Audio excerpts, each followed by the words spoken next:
Hi guys, good evening to everyone. Now is October 28, 2025, Tuesday. As you can see guys, andito na naman ako sa koi fish pond ko.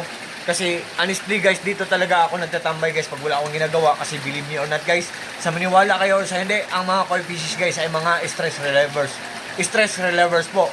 Ano po, what I mean po, I think para silang nagbibigay ng magaan na loob, good vibes, good energy, para ako makahinga ng motivation, para ako makahinga ng malalim. I think para ako makahinga ng malalim dito sa koi fish pond ko guys. And I think guys, ang mga koi fishes guys ay talagang mga breathtaking talaga. And believe me or not guys, sa maniwala kayo sa hindi, ano sila, stress reliever sila kasi nakakawala sila gradually or dahan-dahan lang kinukuha ang mga stress natin. At the same time, fortune din sila or lucky charm din sila. Nagbibigay rin sila ng swerte sa atin guys. Ito po sila guys, oh, look at them guys, oh, they're so very beautiful and wonderful, oh.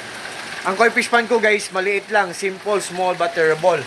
Pero maraming mga isda kasi naniniwala ako sa kasibihan guys na the more the better, the more the happier, the more the merrier. Ang ibig sabihin nun guys, kung mas marami, mas magandang tingnan at mas masayang tingnan kung mas maraming mga isdang lumalangoy sa pond natin, di ba? Am I right guys, di ba? At ito po ang filtration system setup ko, pinaglass ko para magandang tingnan, pinawilding ko para maghang, para magandang tingnan. At nilagyan ko pa ng mga ornamental plants guys para mas magandang tingnan. And by the way guys, hello pala sa mga ka-solar dyan kasi solar lang ang nagpapandar sa lahat ng mga appliances namin for the whole 24 hours or for the whole day, for the whole week, for the whole month, for the whole year. Marami kami mga solar panels sa bubong namin, sa roof namin, may generator kami, dalawa, malaki at maliit. May mga batteries kami marami at may inverter kami na malaki na kahit walang kuryente ang buong bayan guys, we have nothing to worry about. Wala kaming dapat ikabala kasi solar lang talaga ang nagpapandar sa lahat ng mga appliances namin for the whole 24 hours or for the whole day. At solar din also ang nagpapandar sa lahat ng gumagana dito sa koi fish pond ko for the whole 24 hours or for the whole day guys. Believe me or not, sa maniwala kayo sa hindi guys. At ngayon na ako naka-video kasi naglinis po ako sa koi fish pond ko. Yan, naglinis po ako sa place, sa paligid namin. And pasensya na po kasi guys, ang lakas-lakas talaga ng ulan dito sa amin ngayon. At saka ito ang place ko guys, ang family ko, yan. Naglinis ako sa pond ko. May garden soil dito. Tapos kinuha ko. Naglinis ako. So sa lahat po ng mga friends ko dyan, thank you so much sa trust po, sa suporta po. And it's already bare month na, di ba? It's already bare month na guys. So happy and early Merry Christmas to everyone or happy bare month to everyone.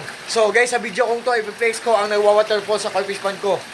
Yan Yan ang tinatawag na submersible pump. Ang brand ng submersible pump ko guys ay Aquaspeed. Ang Aquaspeed submersible pump guys, ang lakas-lakas niya. Sa sobrang lakas niya, ang ingay-ingay niya, para siyang nature na waterfall sa bukid na pagbagsak ng tubig. Ang sarap-sarap pakinggan sa mga tinga natin. Yan, dito. At saka para tayong nagme-meditate, ganyan sa kaganda. Sa sobrang lakas niya, ang daming bubbles na naproproduce niya or nakikreate niya. At the same time, ang dami ding mabibreathe in na oxygen ng mga isda natin sa pond natin or ng mga isda sa aquarium natin. Aquaspeed submersible pump guys, ang lakas-lakas.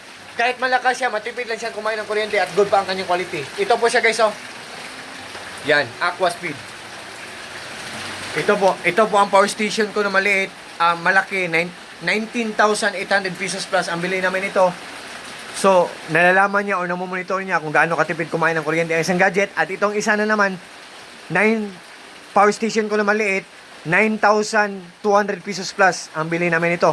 All in all, itong dalawa, 30,000 pesos plus tong bili namin niyan guys, yung dalawa.